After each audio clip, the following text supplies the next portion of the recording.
Hello mga manang biday. Pasensya na kayo, hindi natapos yung vlog natin kaninang umaga, kaya itutuloy natin. Kaya ngayon, kakain na tayo. Kakain na tayo ng pananghalian. Yan, tanghali na. Nakapagluto na ako ng ng sinigang na tuna, yung ulo mga kabigaday. Yan. Yung ulo na hinati-hati ko, yan. Tapos may dinuguan na bigay ni kuya. Yan. Pasensya na kayo mga kabiday kasi hindi natapos yung pag-vlog natin kaninang umaga, kaya kaya ituloy natin ngayon. Kakain na tayo, yan. Yan yung mga ulam natin. Yan. Mga kabiday, kaya sabi nyo, wala kayong nakikitang ibang tao rito. Kaya, wala, ako lang mag-isa. Yung anak kong lalaki, nag-motor, rider. Ano ba yun? Ang tawag nun, nag-motor rider sila. sa Pangasinan, at nag-beach daw ata sila, nag-overnight sila. Yun nga sinabi ko kahapon, di ba? Kaya tayo lang mag-isa. Kaya kain na tayo mga kabiday.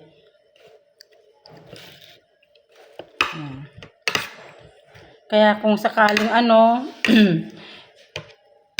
hindi na naman matapos ito, wala po na naman tayo mga kabiday. Full na naman memory natin. Full ng memory natin. Pati yung natin full. Yan, dinuguan.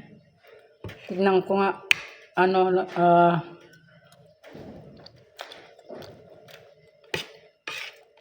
Alam niyo mga kamanang biday, hindi ako mahilig sa sabaw.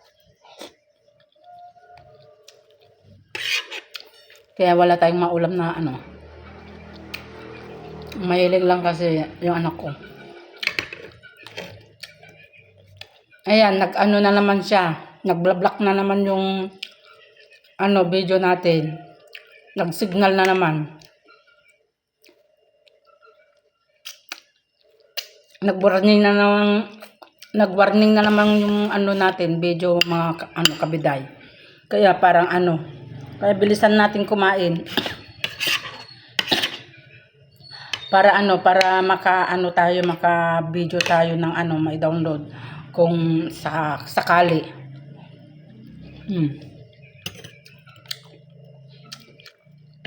Kasi mga kabiday pag nabibitin tayo.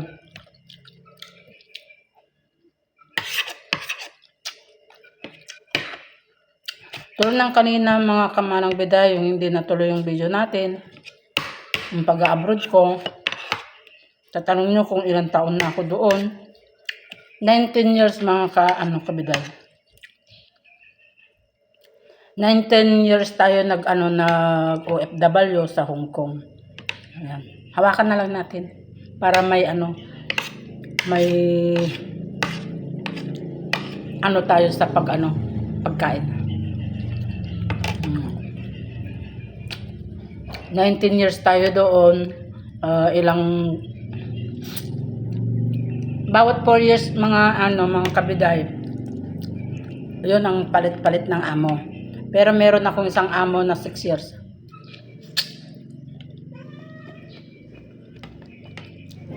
Yung mabait na amo ko.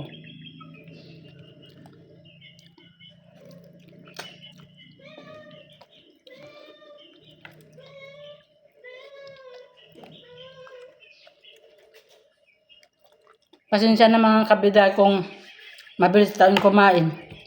Kasi hinahabol natin yung yung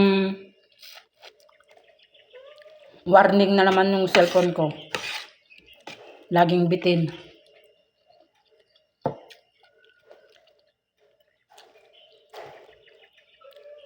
Ang pagbibideo natin, puros warning, puros bitin.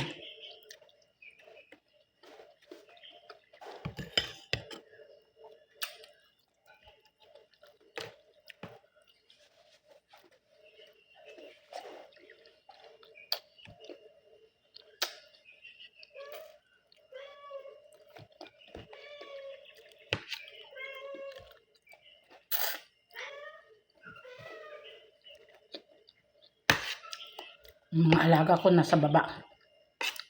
Pinakain ko na nga nauna eh. Nagugutom pa sila.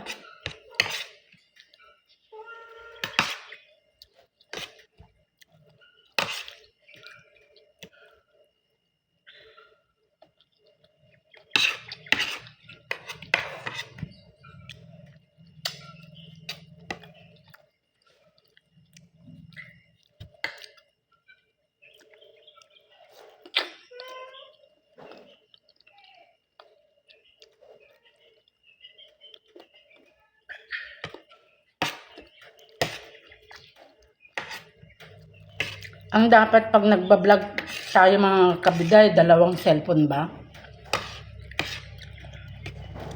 Comment to below naman mga kabiday. Dapat bang dalawa ang cellphone pag nagbablog?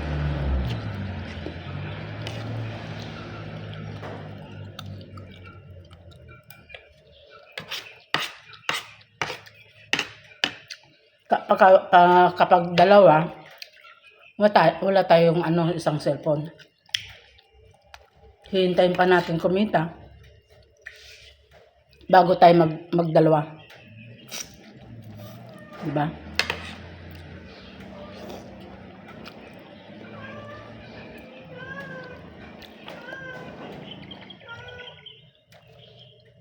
Natakot ako mga kabigay, baka bigla na lang huminto dyan.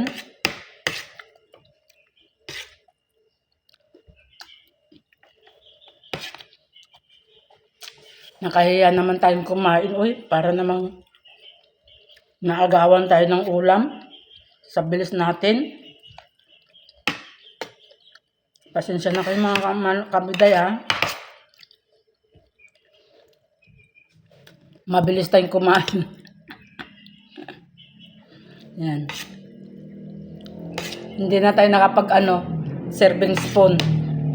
Di bali ako lang din kakain kasi wala naman akong kasama.